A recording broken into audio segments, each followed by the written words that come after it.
Well, I'm getting you the bird's eye view of the flood situation here in the national capital. This is how Delhi looks like right now. In fact, I'm coming to you from the civil lines area. This in particular is Bela Road, and in fact on the left side is the famous Swami Narayan temple, which is also inundated in water. In fact, there are traffic snarls over here. In fact, the people's life have been affected. The water is almost knee deep, and in fact in the by lanes the water is even 4 to 5 feet.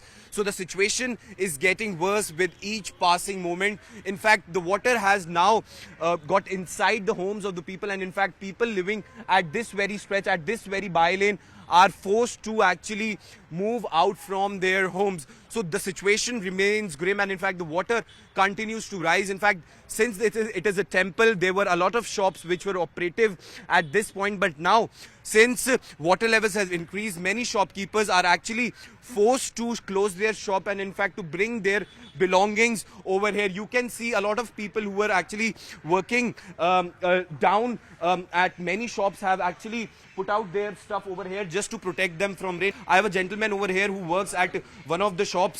वे कितनी हालत खराब हुई और मतलब आपने कब आपको छोड़नी पड़ी अपनी दुकान? दुकान कब छोड़नी पड़ी थी? दुकान छोड़ने पड़ी वही 4 बजे। 4 बजे, तो मतलब रात में बहुत ही ज्यादा पानी भर गया? रात ज्यादा पानी भर गया। रात में आया मैंने 4 बजे, तो यहाँ भर रहा था पानी। फिर मैंने सामान हटाया, 6 बज गया, पूरा फुल पानी हो गया। और किसी तरह का माल का नुकसान हुआ? नुकसान तो काफी हो गया।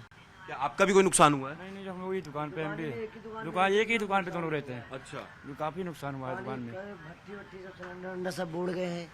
भट्टी सिलेंडर बह गया, सब ये सब चला गया। सिलेंडर में सब बह गए, भट्टी बह गया है। So this is the ordeal of the people who've been working here. In fact, I'll get you the visuals from the Swami Narayan temple as well, which is also in fact submerged underwater. You can see this temple has also been inundated in water, and in fact the water is almost 3 to 4 feet. I can tell you from here. In fact, people in the temple are also somewhere worried about this situation because the water levels are continuously rising. Right now the water levels stand somewhere around above the levels of 208 meters. So the situation is tense, and in fact people's lives are being affected.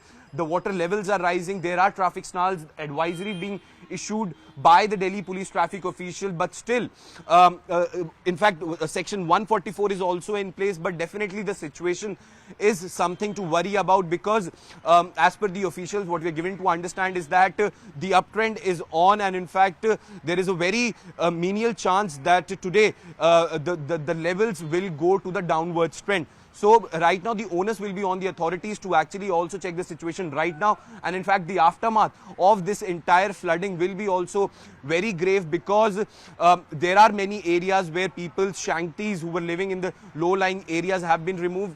The areas, many such areas like Yamuna Bazaar area, they have all been affected. NDRF team personals are on ground. Delhi police fire personals or Delhi police personals or ground, fire officials on ground. All these teams are working in tandem just to make sure that no untoward situation happens or they could be saved from any sort of commotion which could play out in the national capital. This is Yash Goel with video journalist Sumit Jaguri for CNN News 18 here in New Delhi.